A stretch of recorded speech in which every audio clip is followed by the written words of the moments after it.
আসসালামু আলাইকুম। আজকে আমার ছাদ বাগানের কয়েকটা গাছের আপনাদের দেখাবো। এটা হলো ছিম গাছ, ঠিক আছে। ছিম গাছ 5টা লাগিয়েছি, 5টা বীজ জার্মিনেশন করে লাগিয়েছি। ইনশাল্লাহ 5টারই গাছ উঠেছে, আস্তে আস্তে বড় হয়ে যাচ্ছে। আমি সাইড দিয়ে নেটের ব্যবস্থা করে দিয়েছি যেন ওরা সুন্দর করে করতে পারে।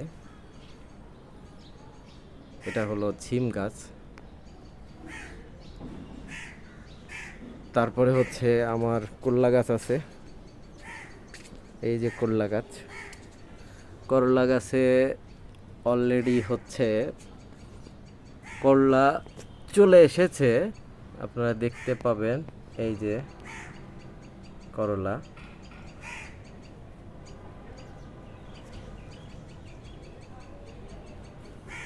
আমার এই গাছ লাগানো বেশি দিন সময় হয়নি। গাছের বয়স মোটামুটি 15-20 দিনের মতো হবে। 20 দিনের মতো। আমি জিও ব্যাগ ব্যবহার করেছি, ঠিক আছে। জিও ব্যাগে আমি ব্যবহার করেছি। এটা হচ্ছে শশা গাছ, এটাও শশা গাছ। এটাও আলহামদুলিল্লাহ ভালোভাবে বড় হচ্ছে। এটাও শশা গাছ। আর এটা হলো তুলসী গাছ, এটাও জিও ব্যাগে লাগিয়েছি। পেছনের গাছটা হচ্ছে ঝিঙা গাছ, আর সামনেরটা হলো লাউ গাছ, লাউয়ের চারা আর কি। এগুলো সবগুলোই আমি হচ্ছে বীজ থেকে জার্মিনেশন করে উঠিয়েছি গাছগুলো। এই তিনটাই হচ্ছে আপনার লম্বা লাউ গাছ। জিও ব্যাগ ব্যবহার করেছি ফ্লোরে যেন কোনো পানি না আটকায়, এজন্য আমি ফ্লোরে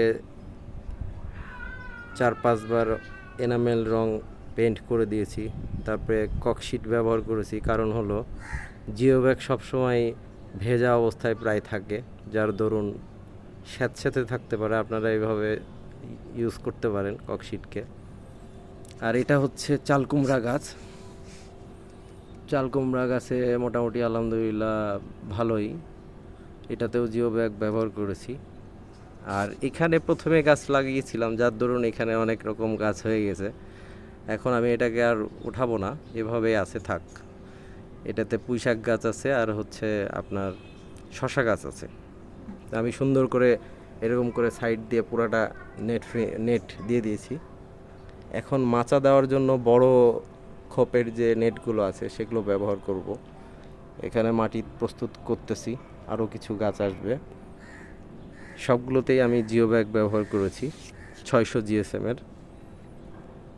আলহামদুলিল্লাহ গাছগুলো বড় হয়ে উঠছে আস্তে আস্তে। এখন দেখার বিষয় হলো পরিচর্যা করা, কারণ গাছকে ভালোভাবে পরিচর্যা করলে গাছের ফলন পাওয়া যাবে ভালো।